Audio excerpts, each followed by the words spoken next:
Okay, everybody, we are here welcoming you guys into a brand new year. It's Candy and AnnMarie, good morning. yeah, hey everybody. Hope your evening last night was prosperous into the new year, and we just want to have a little bit of a simple podcast here for a few minutes.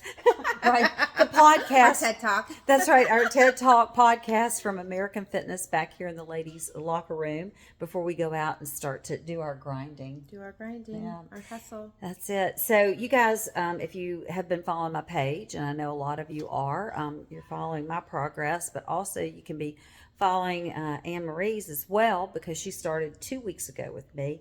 And we went over some numbers this morning, gathered some data, and I thought maybe I'd give her an opportunity to share with you a little bit about her journey and where she is looking to go. So, take it away. Well, I started with Candy about 2 weeks ago and started my little lifestyle change about 10 months ago, but just wanted to kick it up a notch and just needed some guidance with my workout routine and the cardio part of it, my food regimen, just all of those things that needed a little bit of tweaking. So connected with Candy and have her whooping my ass about 4 days a week, and it's the best ever.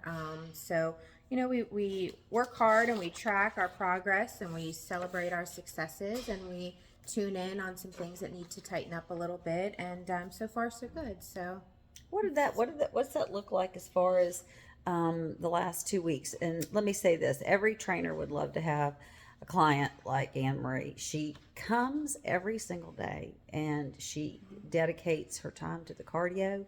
Which, how's your cardio look? it's good. I do 4 miles with Candy, and then the past couple days I've tuned it up to about 5 miles on the 3 days that we don't train. So I'm in here 6 to 7 days a week.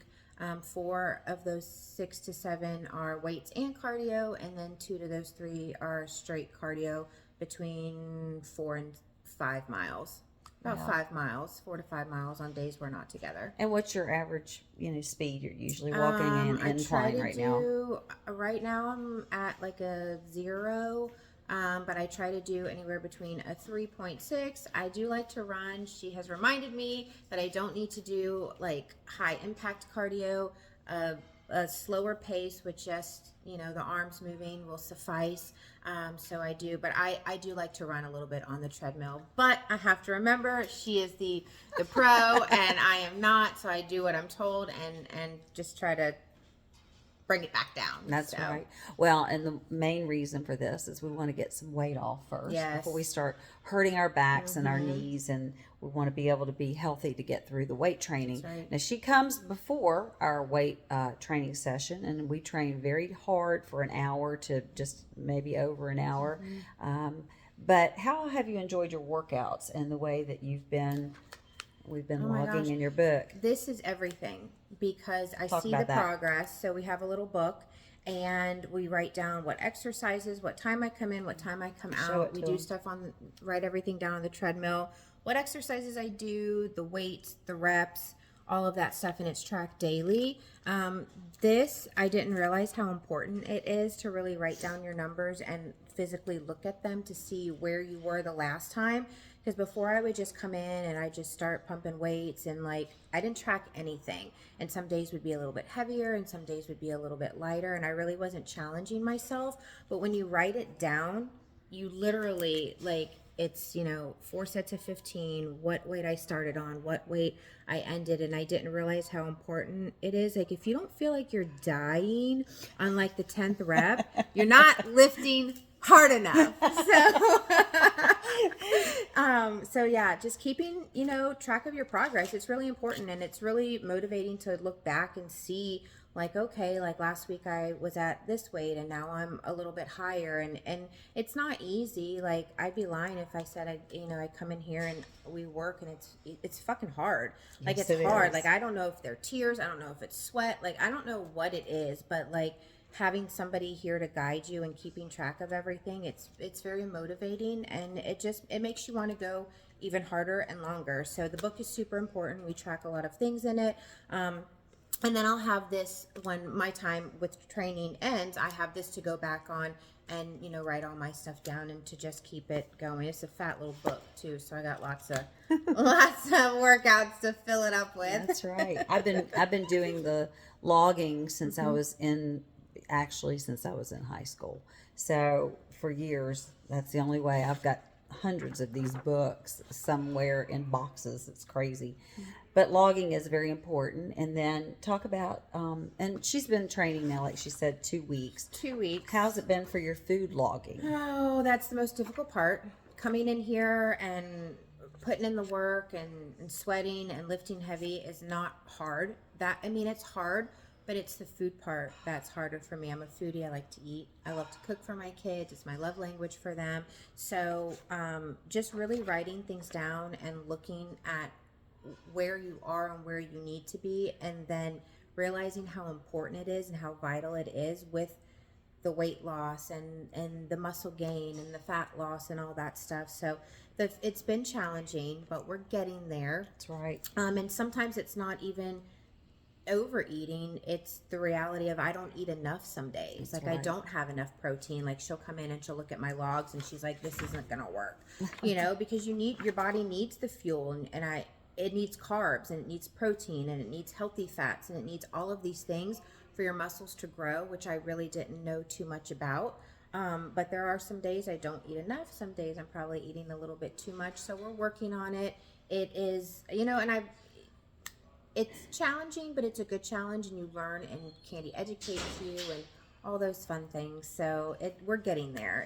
It's not easy, but we're getting there. Well, and only doing it for 2 weeks and making the changes during the holiday season, kudos to you for it. Because, and do you want to talk about your losses? Are you learning a little bit? Yeah. What about your loss in the last 2 weeks? So I've lost 5.4 pounds in the past 2 weeks. 1.7% is that body fat. That's the body fat percentage. We're getting there. We're trimming down and shaping up and putting in the work, and it'll all pay off. Every tear. Well, and your goal was really for February. When you started 2 Yeah. weeks ago, you were like, I just have something you wanted to do in February, and you wanted to have some loss, and then also you wanted to learn more about how to use the equipment in the gym. Absolutely, yes. And come out from the back women's locker room gym to out on the main floor. So I think you're doing very well. Thank you. And I hope that this video will encourage some of you all out there to get into a gym. I know I've had a couple of phone calls over the past few days from women who are watching from as far as Wisconsin and up in North Carolina. Those are the 2 calls that came in. And my thing is, go find yourself a nice gym that you can connect with. Absolutely. And get someone to train you if you're not familiar with the fitness equipment, and put a plan together.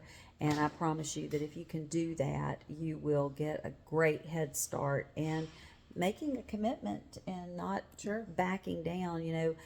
Most gyms and the owners of the gyms always look forward to January 1st because we have usually a nice flood of people that come in and sign up, and then the retention rate on that, we watch it fall off about 50 to 75%, just because people have a hard time being motivated, and being held accountable to someone in the beginning is really the key, and being held accountable to somebody good is the other thing too. So not every trainer is for everybody, so it's a journey to find the right person too that you connect really well with. So don't let one bad experience cause you to back out, and don't let the equipment and the newness of it all intimidate you, because it is a hard journey. Oh my gosh. Yeah. Yeah. It's multiple pieces of the puzzle. 100%. And I think that even that was me a really long time ago. Like, I was super intimidated, and it took me months to even come out of the ladies' room.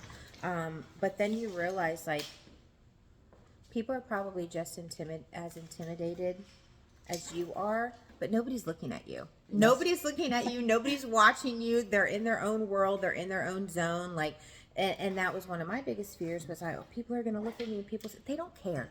No. They do not care. No, what they do notice is your weight loss, though, and they will tell you, "Oh gosh," and your shoes. Yeah, and your shoes. You got nice shoes. That's right. They'll go, "Oh, I can tell you. Yeah, you're in here. You're in here." So she Yeah. gets a lot of compliments too about that, and people do notice. So we hope that you will venture out, find yourself a nice gym, can do it. knock it up a notch, and if I'm any- get a photo of them and say yes, everything she said, and find someone to keep you accountable and 100%. unleash your superhero. That's right. It's within She's you. in there. That's right. That's right. That's Rachel. She's a FBB pro and a fitness competitor, and she's out here banging it out every day as well. So, we just celebrate you, what Well, you're thank doing, you. and Thank you. anyway, you guys have a happy, Happy New New Year, Year. and let us know if you're going to kick it up a notch yourself. Stay tuned. Put a post out there and let us know. Yeah. All right, Have we'll a good see. day. We'll touch base with you again here in about another 2 weeks. Bye. Take care. Happy New Year.